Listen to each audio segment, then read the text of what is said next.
So Vic, I need your help with something. You So know, I got your back. Whatever you need, I'm here to help. thank you. So I was babysitting my mom's dog, right?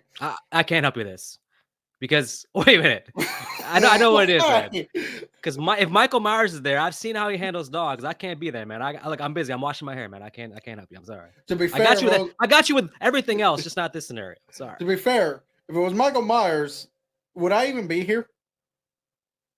Yeah, he takes a while to kill. He's outside stalking the prey first. He's got to take care of the dog. Then he's coming in to kill you. You got a good Uh, 22 minutes, but don't call me. Call the Ghostbusters or Buffy the Vampire Slayer or someone else, not me. All right. no, don't worry, it's not Michael Myers.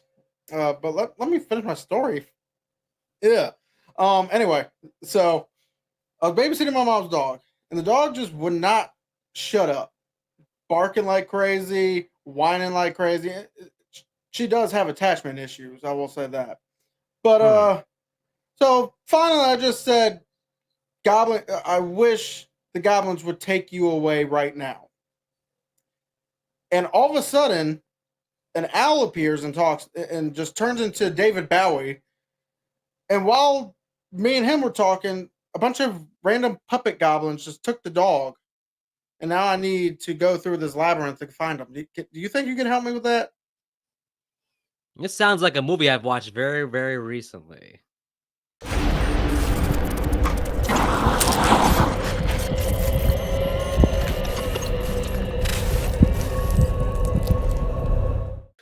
Well, let's just say this. I'm gonna admit this right up front.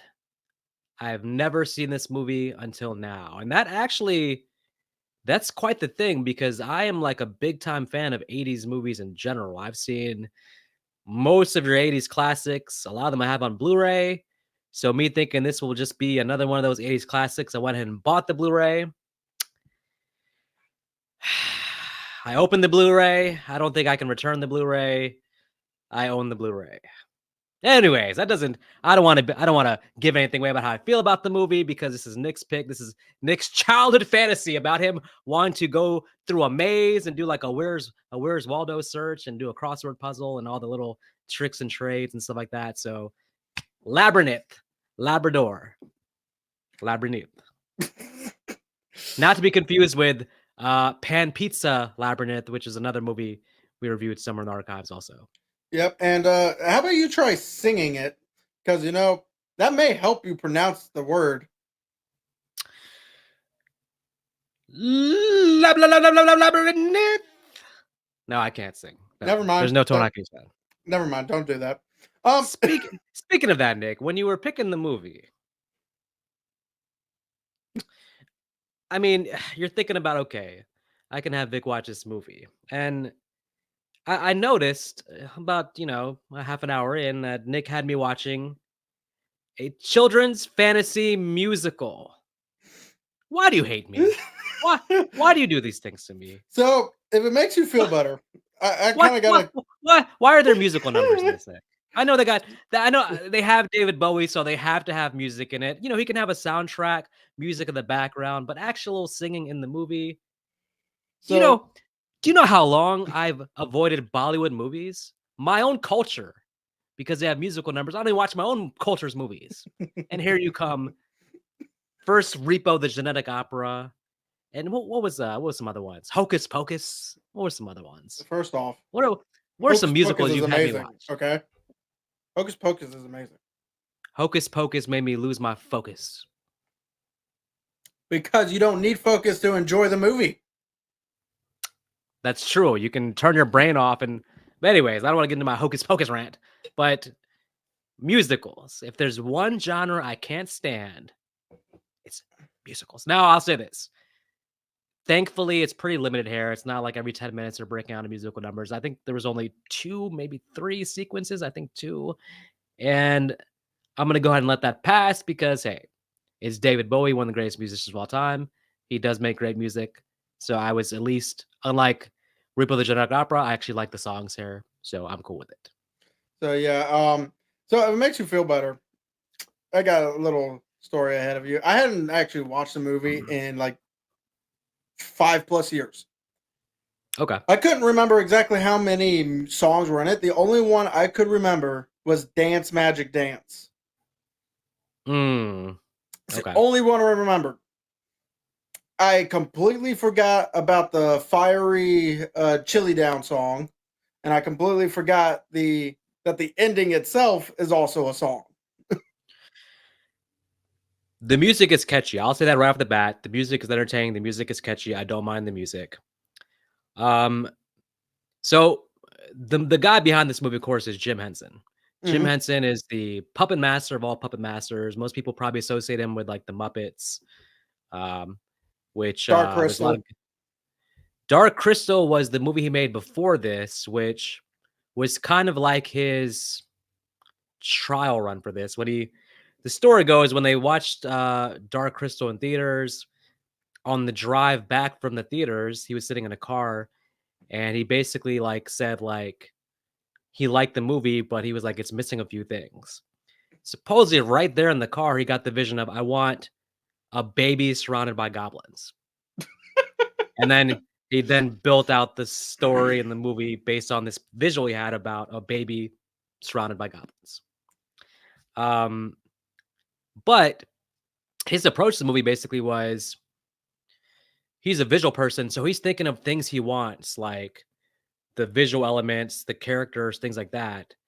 But he wasn't really like himself, like a script writer per se. So he had other people like write the script. So he would give them like, "Hey, I'd like to see this. I like to have this visual," and then he's kind of relying on the script writers to like figure out a story to like build this around. Basically, it's just hoping that he can find a good story to fit with his visuals. So that was kind of the approach to the movie. He basically wanted to fix what he didn't like about Dark Crystal. And I haven't seen Dark Crystal, and I don't know if you've seen it, but apparently Nope. it actually has a pretty good reputation. Also, it's over a 7.1 on IMDb. So yeah, but he saw it as a little bit flawed and wanted to do a better version of it with a baby surrounded by goblins, and thus we got this movie. 1986 it came out. It was not a hit movie when it first came out.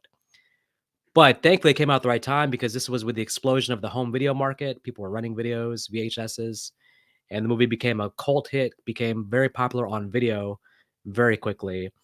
So even though he was disappointed when it first came to theaters, he was pleasantly surprised to see it get such a following on video. And since then, it's become big time cult classic. For the 30th anniversary, it came back to theaters. I think it even came back to theaters even more recently. So it's kind of gotten its status as a one of those 80s fantasy films that a lot of people know, love, and respect. And I think it being a fantasy film for kids is why it kind of went by my radar because I haven't seen Willow, I haven't seen Neverending Story. There's a lot of movies in this genre I would say that kind of passed me by. I haven't seen the Harry Potter movies. I haven't seen Narnia. Um, You have not seen Neverending Story. no, I think I stumbled upon YouTube upon a clip where the horse like drowns in quicksand or something like that, and Yep. that was so sad to me that I was like, I'm not watching this kids movie where the horse dies. I mean, So I know what I'm choosing next year. well, wait, hold on, wait a minute. Who wants to watch a movie where the story doesn't end? Never ending? No, I want an ending, man. If there's no ending, I don't want to watch it. All right. Oh, trust me, there's an ending. Oh, there's an ending. Well, You okay. think the horse? You think the horse is depressing? That movie made everybody cry, not just kids. That one made parents cry. Oh, geez, man, come on. Why are you doing this to me? Well, okay. My I'll point save being, you until next year, though. that the fantasy genre has basically passed me by in terms of like the more teen young ones. There's certain horror things that kind of stumble into the territory of fantasy. A lot of people would maybe consider the Goonies to be somewhat fantasy-ish. So there's some horror elements of things that I've stumbled upon, but pure fantasy like this, like the idea of like going through a maze, no sorry, buddy, not for me. But I wanted to go into this with an open mind, so I try to picture myself as a teenage girl in the 80s, What's with and I you and approach the teenage movie. girls? Well, this movie is about a teenage girl who's stumbling upon. I try to find the deeper meaning in the movie, and to me, it's about a teenage girl who's in that middle ground, that age where you're not quite a child, but you're not an adult. I think the message of the movie is somewhat holding on to your childhood while also being expected to like, okay, now it's time to. You froze. Oh, okay. I thought you were falling asleep. For me, it looked like your eyes closed and then they slid in. No. Maybe I froze on when I was blinking. Okay. All Well, of a sudden, you were just like, okay. What's that? Okay.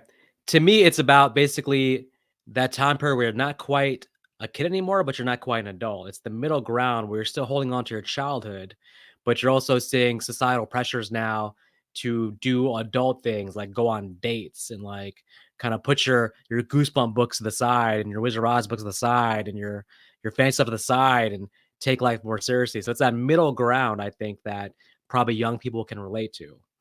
So that's what I'm taking from it as watching the beginning because I'll tell you right now, the main character, Sarah, yeah, she's a little whiny in my opinion for a 16-year-old.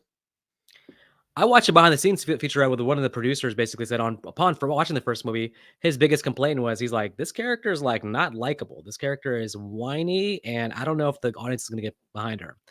On my first watch, in the first few minutes, I was taken back by how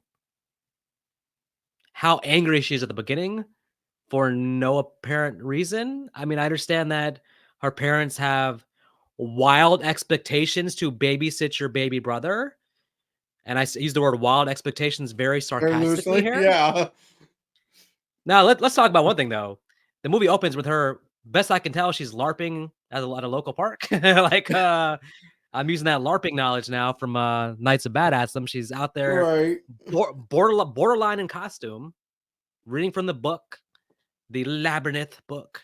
Yeah, this movie does, and it gives me the biggest question of now that I watch it as an older person. Is this movie legitimately happening the way we see it, or are we just taking a ride through this teenage girl's mind of, I guess, wanting to still be a kid, but also feeling that sense of duty of trying to protect her little brother, in my opinion, so she doesn't get in trouble, not because she actually likes her little brother. Well, that's one of the problems that I'll get into with the movie, at least for me, story wise. Now, to your point, there is some signs that maybe this is all made up in her head. So one thing you'll notice is if you go back and watch that opening scene in the park, there's kind of like a statue thing there that ends up resembling some of the architecture in the labyrinth. Mm. So it seemed like if she was creating a world in her mind, she's taking things. Then even in her room, just the stuffed animals. There's certain things in the room I think that kind of resemble some of the characters too in the movie as well. So I don't know. The ending is where I'm gonna really come back hard on this is in her head. But the point being, this beginning scene, she's called home because her parents have to go out and her parents need her to babysit her baby brother. And her parents seem to be giving her a lecture about, you should be a normal kid and date and do other stuff and blah blah blah blah blah. And again, when I think of the 80's movies, I think of like likable, fun main characters who you get behind. You want to see them go on a journey. About 2 minutes in, I'm like, man, who wants to be around this girl? Like, imagine, imagine like spending an evening with this, like, imagine if she was your sister or if like anything, like, I mean, if she was your child, because I'm like, man, she is bratty as hell. Jeez. So I do want to mention something. I don't know if you were going to get to this point because I do feel like it may have something to do with her attitude, and that's the woman that is her mother figure is actually her stepmom, not a real mom. I'm assuming by the scrapbooks and how how her mirror is showing she holds her mom in such a high regard tells me. I'm assuming her mom passed away.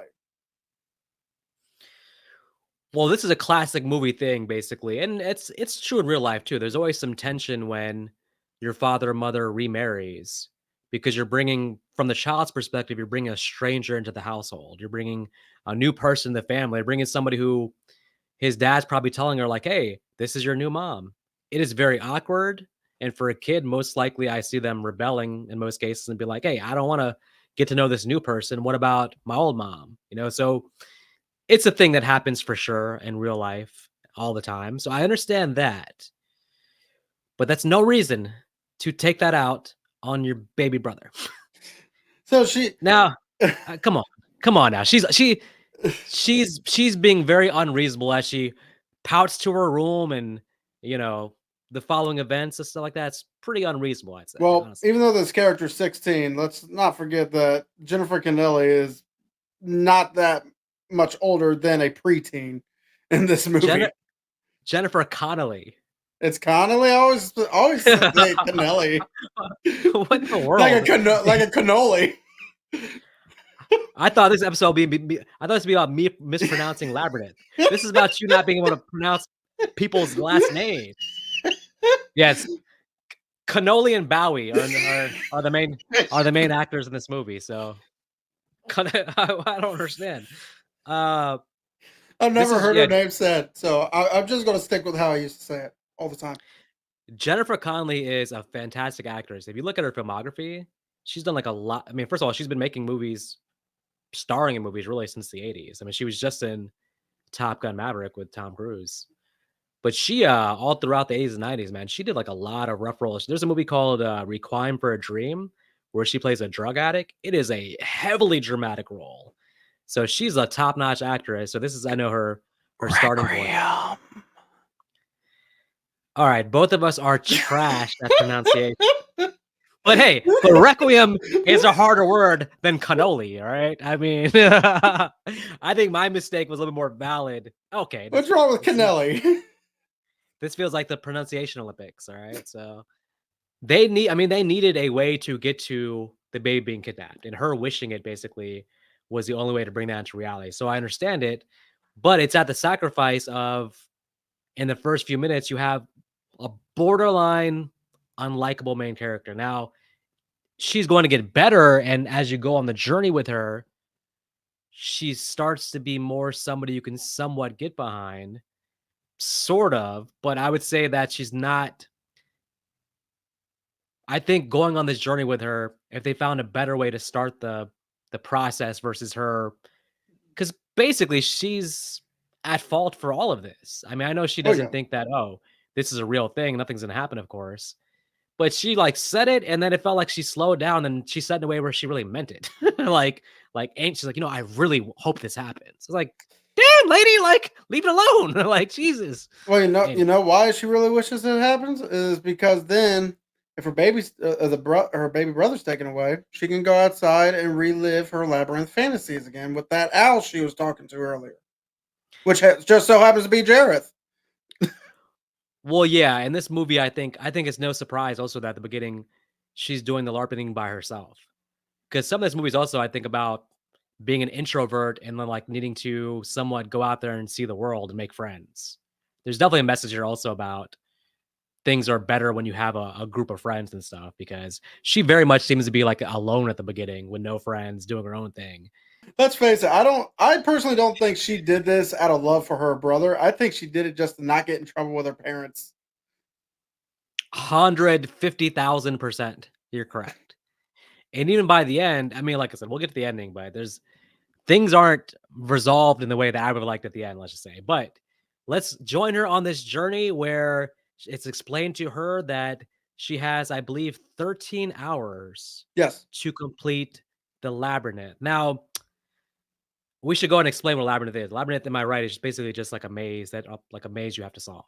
Yeah, a maze you got to walk through. It's a giant maze, nonetheless. Now, I had to chuckle because she looks at it and she says, "Oh, that's not so bad." I'm like, "Holy shit!" It looked very hard to me. I'm like, "Oh my goodness, look at that maze." She's like, "Not so bad." Like, yeah, not so bad if you could walk straight. Yeah, I would have saw that and be like, "Nah, I give up." nice knowing you, little Jimmy, or whatever your name is. Like, for one, it was Toby. Okay. Nice knowing you, Toby. And for two, her trying to be condescending to Jareth does come back to bite her in the ass plenty of times. Yeah, I think another message about this movie is that I think that she approaches the labyrinth with a lot of assumptions and overconfidence. But she's also at certain points, she's like, "Oh, this is a piece of cake," and like she's usually wrong about all her assumptions, though. When she thinks like something is this way, it ends up not being that way. The labyrinth is not what she thinks. But at least she'll make some friends along the and let's be honest, it's all about the friends you made along the way. So Yeah, like Hoggle, Hoggle, who who I'm seems to gonna. already knows her, by the way. He kind of hints that he already like knows who she is. So So there's a reason. because it's in her There's a hair. reason for that. Well, there's that. There's that. There's also the fact that Jareth is using Hoggle as, in a sense, a deterrent for just kind of keep Sarah from getting to the castle. So Yeah, Jareth Hoggle is worried that she will get the willpower to get to that castle. Hoggle goes back and forth playing a double agent. We don't know whose side he's on all throughout the movie because he keeps being a turncoat and then coming back to our side. So it's not really much of a turncoat. It's much of, and he says it in the movie. I am a coward. I'm afraid of Jareth. Jareth will murder me. Yes, and I think the lesson in this movie is that the best defense against being a coward is friendship. Because the one thing that he comes to appreciate and comes to respect and comes to want is a true friend, which he, I guess, has found it with Sarah. Now, Yeah. how about I say this? She may seem like a friend now, but if she ever has to babysit you, Jareth can take it then. No, but if you get in the way of her larking or LARPing, I don't know if she's gonna so be quite the I friend. just want to bring up because I looked this up for Hoggle because he seemed to move and talk and react almost like as if okay, I was thinking somebody is just in a really good makeup and costume. Mm-hmm. And come to find out, he is actually a puppet, and Mm-hmm. his face itself has 18 motors with 4 people controlling it. Holy cow, 18? Yeah, and that's just for the face. Yeah, no matter what I say about the story, one thing I will praise to no end is the effects, the puppets, the setting, the costume designs, the set designs. Everything here is top notch. I mean, they really do create a fantasy world here. Like everything is. I mean, obviously today it would all be CGI bullshit, CGI. but Yeah. I'm like I have a high appreciation for the practical effects here. So Especially to the I'm point where down with that. I thought Hoggle was just a person in a costume. I didn't know he was just a plain And puppet. if it was, you know who that person would be? Probably Warwick Davis, because he was in Willow. He was in one of the Star Wars movies. He was around back then It doing the wasn't just fantasy stuff.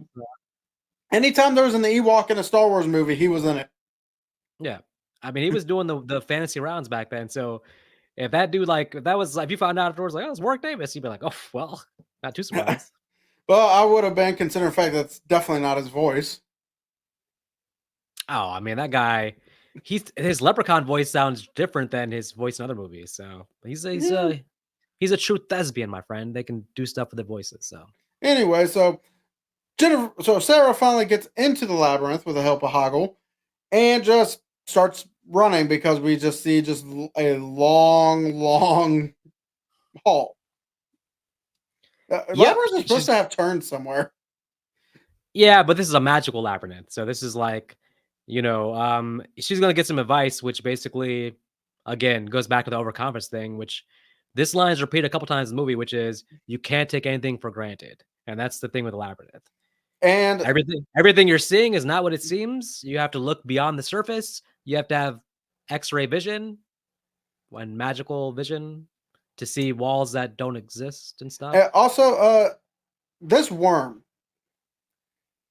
this worm screws her over big time because she was about to go one way.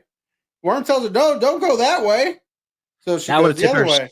straight to the castle. She would not have had to go through Jack if she just. Well, look, 20 minutes of the movie. I mean, if he points in the right direction, then we're at the end credits 5 minutes later. What kind of movie would that be? So, Well, we wouldn't have gotten to see Dance Magic Dance.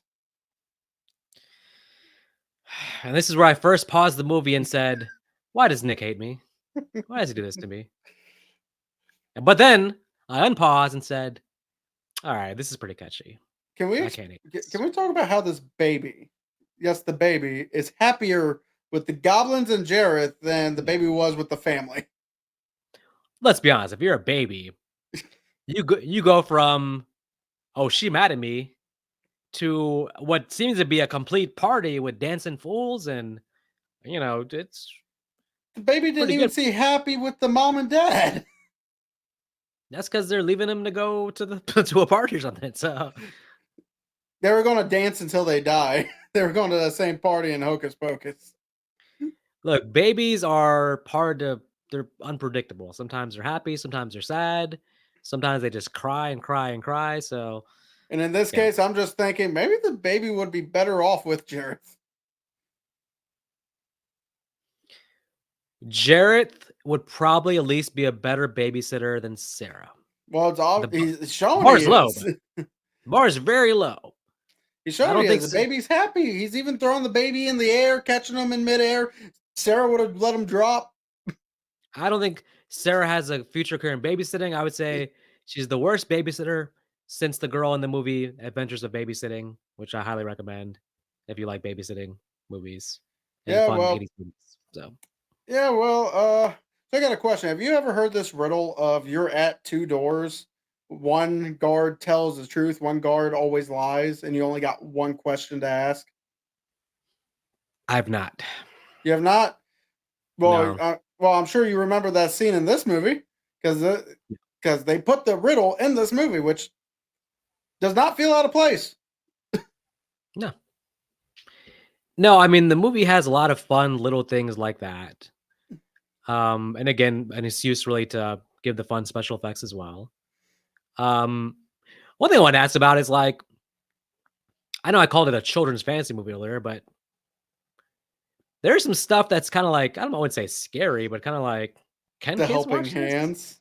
Them hands were like, kind of look like the damn hands taking Jason down to hell and Jason goes to hell. I was like, it's kind of scary. Like, Jesus. Getting me those. Well, I'm just trying to figure out.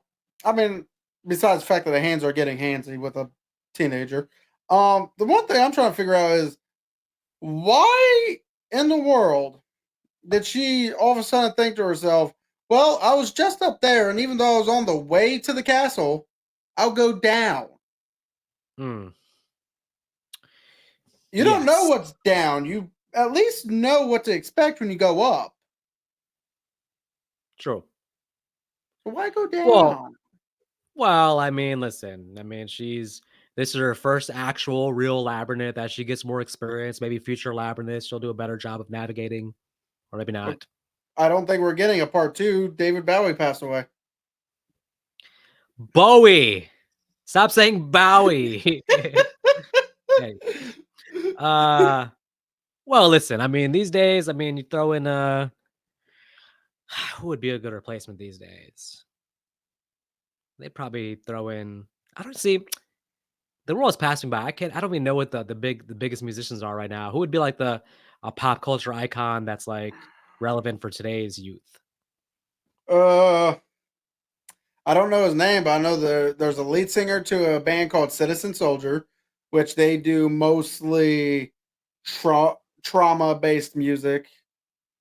Pretty much like, you know, Yeah, but we need somebody like iconic though, like an actual like I super guess famous popular person, not some metal band in Seattle. for one, Chicago. some some dude performing out of a garage band in Chicago, right? At a local open mic night. We don't need that, Also, right? another thing, he's a licensed psychologist or psychiatrist. Sorry, so he knows what he's talking about. Yeah, so the first of the movie, he's gonna confront her and be like, "This is all in your head, lady. Wake up! You're dreaming." Well, the problem is he's made a song actually about something like that.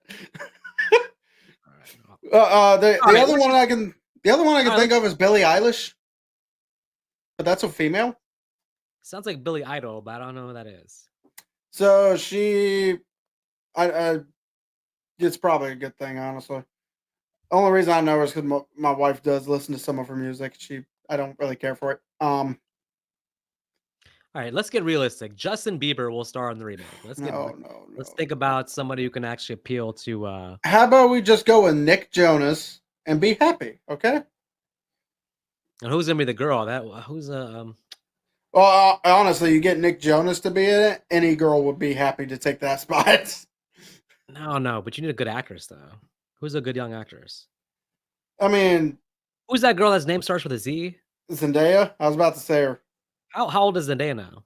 She's in her 20s, but she still looks young. Oh, yeah, she could play 16 probably. Yeah, enough makeup, you can make her look young. Grr. Yeah. Yeah. But she doesn't have to be 14, that's for sure. So No, but you could have the character be well, I guess 16 is probably the latest where they would be like that, I think. A 17, 18-year-old is not going to be like that per se. no, I don't not LARPing in a park. So, no, but all right, so I got a bigger question. the cleaner. This is the important stuff. Why are Bowie's pants so tight? Why is he wearing those pants? I'm uncomfortable watching his his pants. It makes me like want to like I'm like, "Oh man, that's so So, tight." Like, I don't so understand. I want to loosen my belt. I'm not even wearing a belt. I want to loosen it. What the hell, man? wait, so the dance scene is a masquerade. Is a dream sequence of her in a masquerade, and Jareth is preying on her, with lack of better terms. And Jareth, to this point, to be completely honest, as a first-time viewer, he's a very confusing character. There's no consistency to like in terms of like what does he want, what is his goals. It's kind of like back and forth. His personality changes. He's a very oddball character, but that's also Sarah as well, I guess. So I guess it kind of makes sense. So, but yeah, I this mean, is kind of a weird scene, and you're right. There's some uncomfortable undertones here, and yeah, this is one of those scenes where like again, if you have like a young daughter or like a young person, you'd be like, well, they can watch the movie, but I hope they don't pick up on the disgusting undertones discussing of this, 39-year-old lusting over the, a 14-year-old. the disgusting subtext Right. of this scene.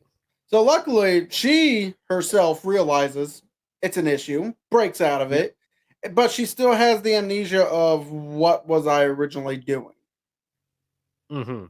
She's still under that spell. So one of the trash goblins trying to remind her, hey, you have all these great things at home, all this stuff that makes you unique. Why not keep it with you? And the message here basically is that she realizes that her childhood stuff, or maybe she doesn't realize, but this is the idea that's that her childhood stuff, her nostalgia, her being tied to her childhood is like weighing her down. She has to shed some of this stuff to move forward in life. And again, it's like the deeper message of like moving into adulthood, all this stuff that she thinks is important is actually weighing her down and holding her back, which Yeah, is going to be so a conflicting message at the end. But well, this is what this scene represents to me, at least. So it's as you said, the scene really is supposed to represent kind of moving on and taking on the responsibilities set set up for you. Even yep. though as adults now, I don't accept the responsibilities people put thrust on me. I just do my damn job and go home and play games. Uh, Hey, buddy, she thrusts those responsibilities on herself. She made this bed that she has to lay in. No one told her to wish her baby brother to be taken away. So yeah, an adult is handling mistakes that you made. You have to clean up your mistakes. That is an adult thing. nah, I'll just go home and play games. Oh yeah, I saw that Labyrinth, I'd be like, can I get a GPS? Something like Right. a map? Something.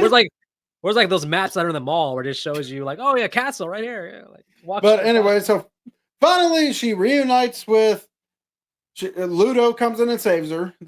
Her and Sir Didymus and Ludo reunite, and then we get them versus a giant robot that was originally in half because it's part of the gate.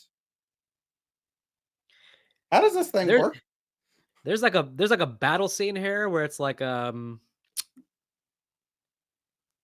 don't know. Like if you watch it for the first time, you're like, wait, what the hell is this? It's like a puppet war scene, and it's kind of like Oh yeah, the whole battle of the Goblin City. Yeah, I mean, look, And then Ludo it's summons a bunch of rocks to help fight. it's good effects, but like, yeah, this makes like the battle scene in Army of Darkness look like yeah. I mean, the battle scene in Army of Darkness, for the most part, was a fun battle. Oh This yeah. this was, again, maybe if you watched it as a kid, I still had fun with it, especially watching random rocks just coming in and running over little puppets, including crushing one. That was just hilarious because he was like, "I'm all right, I'm good." Yeah. Yeah, I think that if you're at the point in the movie where you're actually like into the characters, then I think this is all still good stuff for you. So No, yeah, for this movie is, I guess, in a sense, for me, is one giant nostalgia base because rewatching it now, Sarah at the very beginning didn't used to annoy me. Now I'm just like, you're lucky. If I said any of that to my parents, I would have gotten a belt to the ass. I hate to say it, I think it's a weird thing where as a kid you would side with Sarah and you see it from the child's perspective. And as an adult, you start to like see it from the parents' perspective. You're like, wait a minute, this little damn brat. We're being perfectly reasonable. Like you you knew we were like, yeah, like we're going out, go babysit your brother. We're not saying you have to like it's not like they're like locking her. It's not like she just can't go outside, but she has the whole house. She can hang in her Well, room. It's like, what's even funnier is her stepmom even tells her, like, I want you to go on dates. I want you to have the life you are now trying to tell me. What if I had these plans? If you had them, we would find something else. That's literally yeah. what she tells her. So I'm like, huh. I must have. I guess kids instinctively side with kids because now as an adult, that Oh, whole yeah. that being that kind of bratty is like, I would not be in any good shape after that. Dude, I knew what happened to me when I watched Home Alone. As a kid, I'm just like watching Macaulay Culkin do all that. So I'm like, yeah, get him. And now I'm like seeing what happens to the robbers. I'm like, ooh, feel bad for them a little bit. Like he's trying to kill them. Like, To be fair, so they should have died with at least two of those traps. yeah. So I knew the turn to seeing things from the adult perspective was happening. But look, I think that to your point, I think there's nostalgia, but I mean, there's no question. This movie is like by all metrics, if you look on Rotten Tomatoes, IMDb, it's considered a good movie by the world. And I think it's because of the special effects. And I think because if you're into this kind of thing and you get into it, then it is like a fun adventure film. It's hard as like a guy in their 30s to like, it's gonna be watching it for the first time, it's not gonna be as relatable as like say somebody who was young back then or watched as a kid. So there's a very specific audience for it, I would say. But if you're that specific audience, you're getting a lot out of this. I'm like more like at this point, I'm like, all right, let's see how it ends. Let's see what the resolution is. And to my surprise, we get a sort of one-on-one conversation between Cannoli and Bowie. And now the thing about this that I thought was good was that she told her friend, she's like, listen, I got to do this by myself, which again is a very embracing adult ideology. It's like the idea that, hey, some things you have to conquer by yourself. And the friends to the credit are like, hey, if you need us, we're here, which I think is again a good way to look at like, things that you don't necessarily leave behind, but you just put them on a shelf basically. And if you need them, you go back to them. So I will say, her when she says, "Oh no, I got to do this by myself," and they ask why, she's like, "Because that's the way it's done." I'm like, "That's the way I it's don't know where done." she. Unless you have a legitimate reason to be doing this by yourself, like if your friends come in here with you, I throw the baby off the labyrinth. That's a reason not to bring your friends. But just saying that's the way it's done, it's like, no, let Jared have some fun and pick off your friends one by one at this point.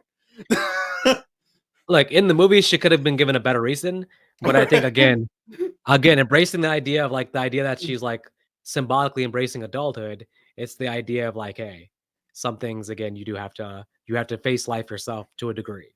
well, Um, before yeah, we get to that conversation, I'm pretty sure I mentioned this when we did Nightmare 5, but Nightmare 5 definitely ripped its little labyrinth scene from this movie. Well, the director of Nightmare 5 was like a visual gothic sort of storyteller.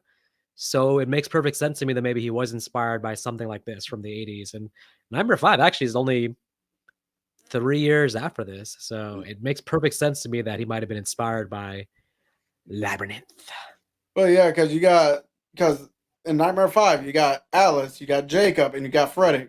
And they're all just pretty much wandering this upside down labyrinth, this 3-dimensional labyrinth in weird ways. And in this movie, you got Alice. Okay. You got Sarah, you got Toby, and you got Jareth doing the same thing where Jareth is really just taunting her with a song. Jared, again, being like a confusing character. At one point, he says something that doesn't make sense to me per se. It's something like fear me, love me, and I'll be your slave.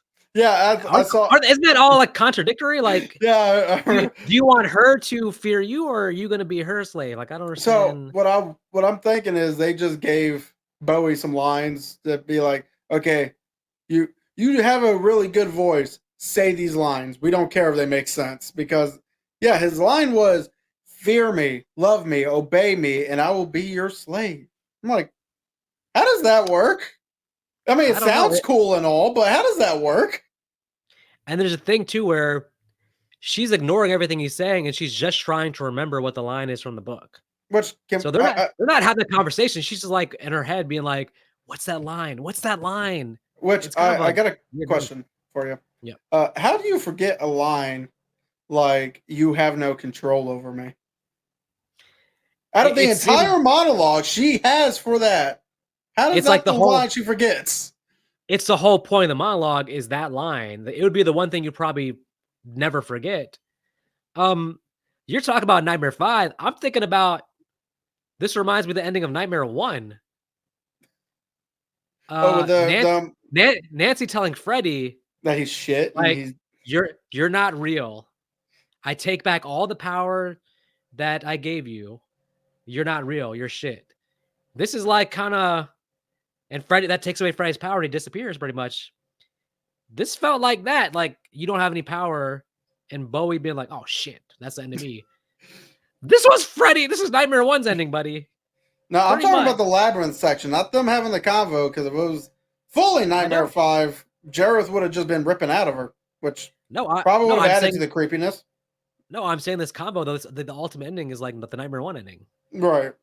She's basically saying what Nancy said to Freddy. But, and then we get her, she ends up back at her house just randomly. Baby Toby's in his crib. And she's starting, I guess, realize she's childish and putting away all the things that, let's face it, you don't need to get rid of fantasy stuff to be an adult unless maybe it was something where she felt like it was holding her back, which this movie feels like it was trying to say. Well, it is saying it, and it is holding her back, but we'll get that in a second. Then she starts saying bye to all her friends in the mirror, which I'm like, okay, so maybe this was on her head, and she turns around and they're all in her room. Even the ones that weren't even her friends. Why the hell is there the damn wise man puppet dancing with them? Okay. Most movies, the ending is about reconciling the beginning. The beginning is her arguing with the parents. There's a conflict there. That whole thing's sort of ignored at the end of the movie. Like, she doesn't have any conversation with the parents within the movie. They just come home and say, "Are you home?" So nothing's fixed with her situation, her family situation. Something should have happened on her journey that gave her a new appreciation for her actual family, Something should have made her think like, oh, like I've been doing this wrong with my actual family. That's how it is in the end of Wizard of Oz when Dorothy comes back. She's like, has a new appreciation for the idea of family. None of that's here. And not only that, yeah, the idea I thought was, hey, I can now take on a new phase in my life because the fantasy stuff, what they said in the last scene, they're here if you need me. We're here if you need me, but you can handle life yourself basically too. She's like, nah, yo. I'm even more into the fantasy stuff now. I need to have a party in the room. This ending doesn't make sense with the beginning. It doesn't solve anything. And then to your point, if this is not in her head, they're having a party in the room. The How parents are are the going to come. parents not hearing it? It's like you're stretching the bounds of reality here. You got the Bowie bird outside watching the events and stuff and flying away, but I don't know. I was like, the ending just came away. Oh well, she's back to square one. She's gonna be back in the park tomorrow, LARPing again. And Yeah, because be honest, when as I'm doing this rewatch, and we get to the part where her and Hago are having their heart to heart, and she says, "No matter what happens, I will always need you."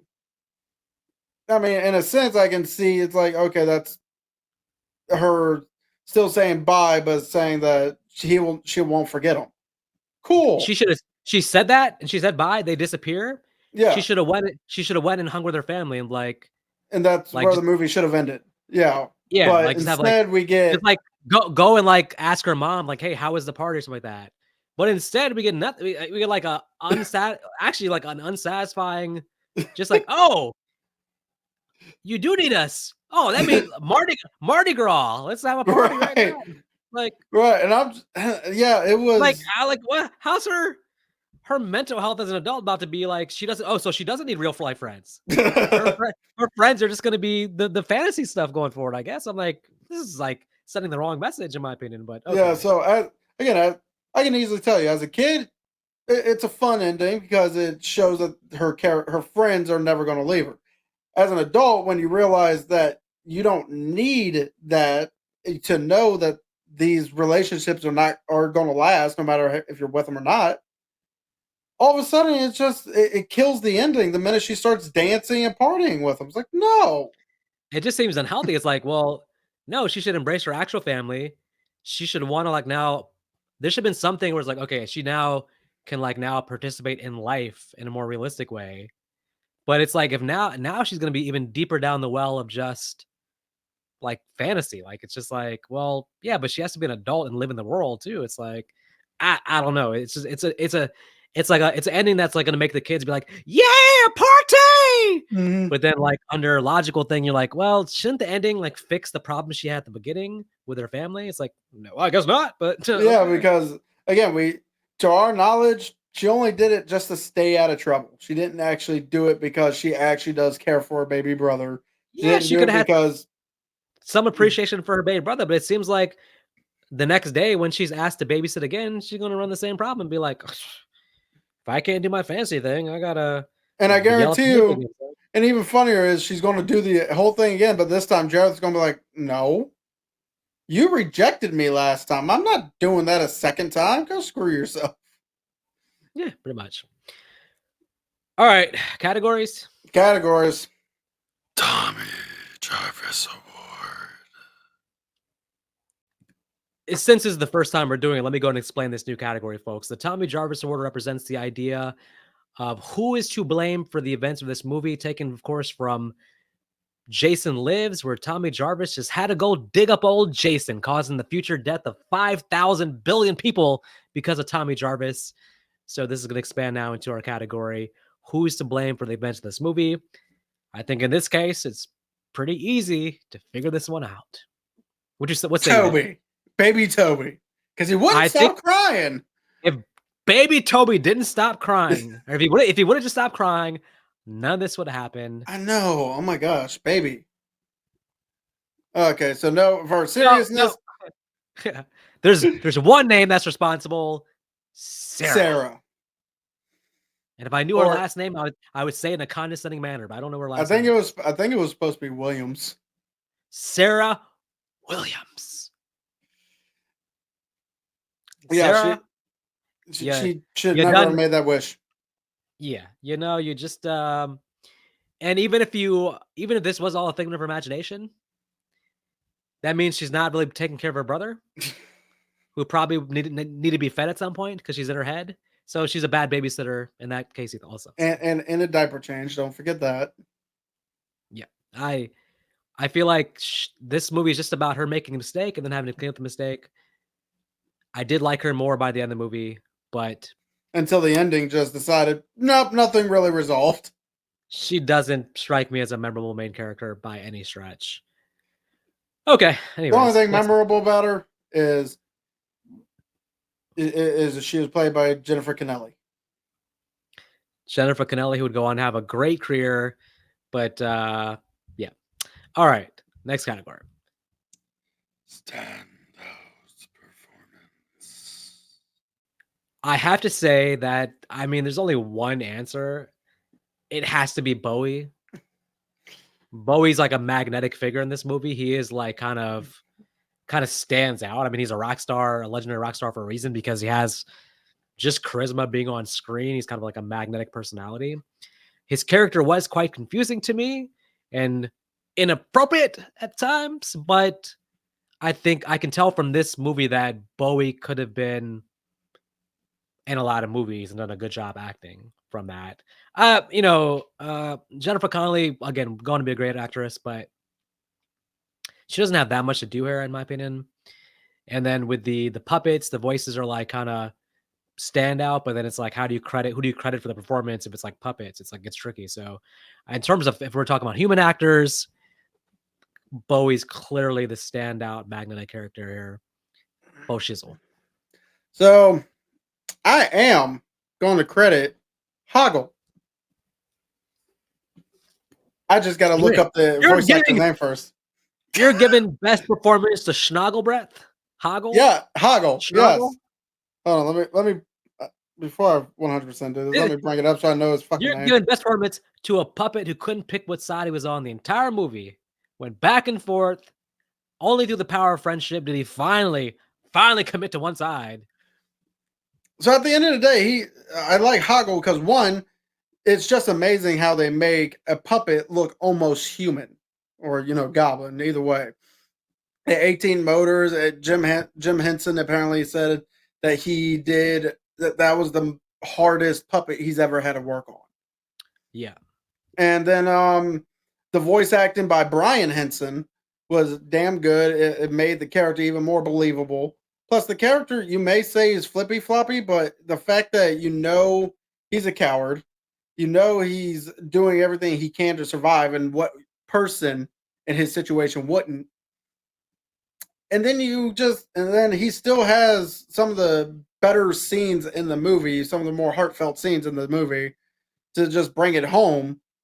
Even his whole thing at the end was one of the best parts of the movie, of him saying goodbye to her, at least until it got ruined by him saying, well, then turn around, let's party.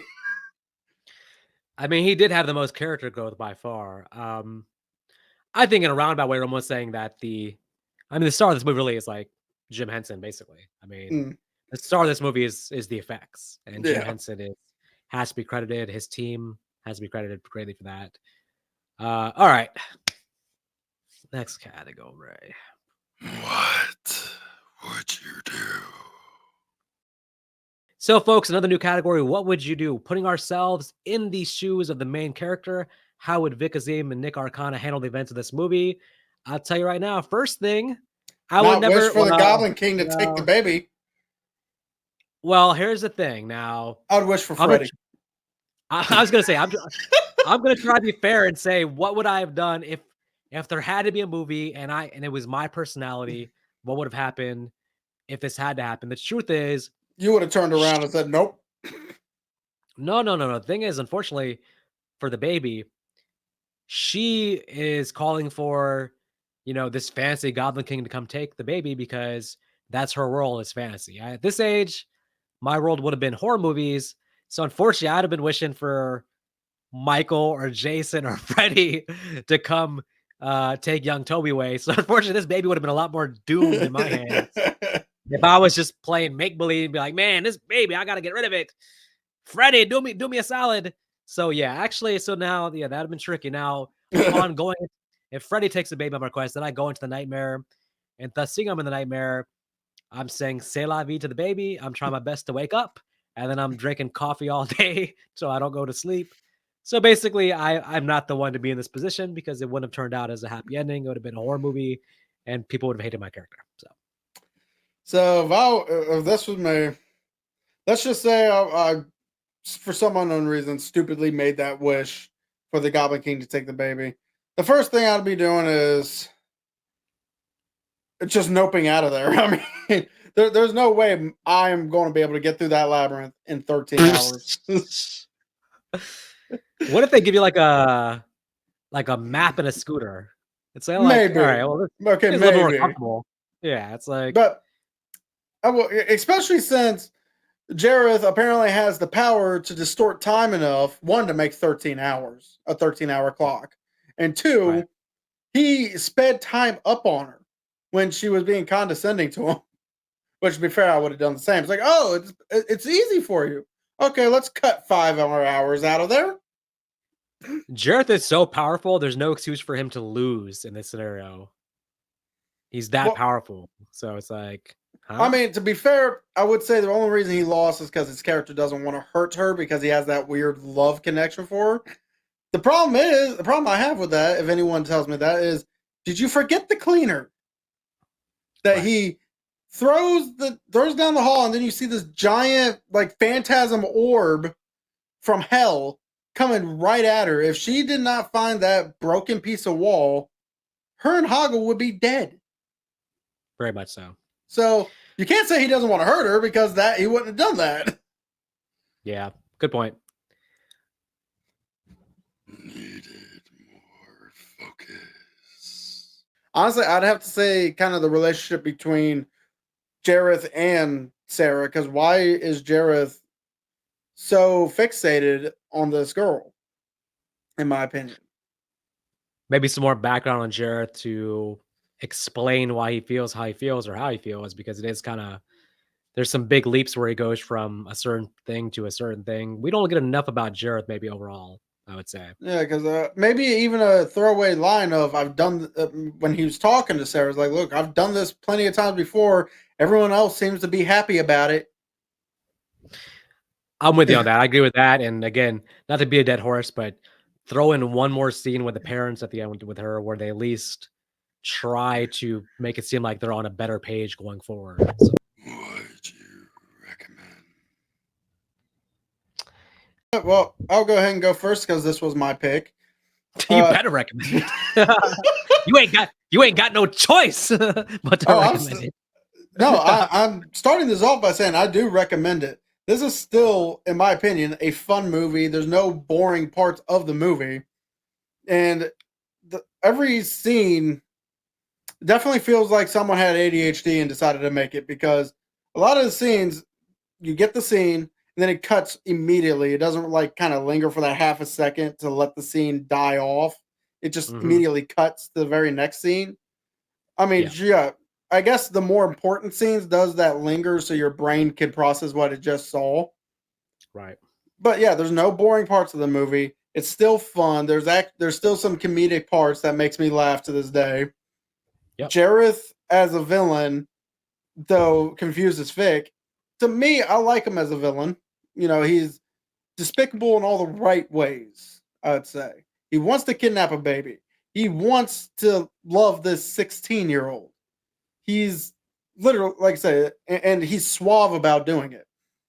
So, and I just love the fact that he is so powerful, he can mess with everybody's minds in any way, shape, or form. So, plus, I love that ending bit of them in the labyrinth. It's kind of trippy. Almost like if I was on mushrooms, there probably would have been some issues. But yeah, I recommend it. Now, would you say, because this will kind of play into how I feel about it, generally speaking, this is more in your wheelhouse of the kind of movies you like in general, though? Does that be fair? Like, not to say not necessarily the children's part of it, but just the fantasy, sort of fantasy. Even I mean, your wife too, especially like obviously the Pan's Labyrinth, which is not that similar. Kind of the same feel, and also Pan's Labyrinth was more fantasy horror. Yeah, but kind of the fantasy element, and also just even though it's slight, the musical element, I would say as well, is something obviously that you get a great kick out of, apparently. So, well, to be fair, so funny thing is, I hate musicals. I don't buy it. I don't believe this bullshit. Right? So you say that, but to me, a musical is something that, I mean, sure, now that I've rewatched it and noticed that there's 3 in the movie, 1 in the opening credits, which I don't count that. That's an opening credits thing, and 1 at the ending credits. However, yeah, I can classify that as a musical because it happens pretty frequently enough. Whereas if a movie has 1 musical number in it, like Scream 2, that doesn't count as a musical. It counts as annoying as shit, but yeah, I hate movies like Rent. I can't stand that movie. I don't care for Sweeney Todd, and that is a pretty popular musical. That surprises me that you don't.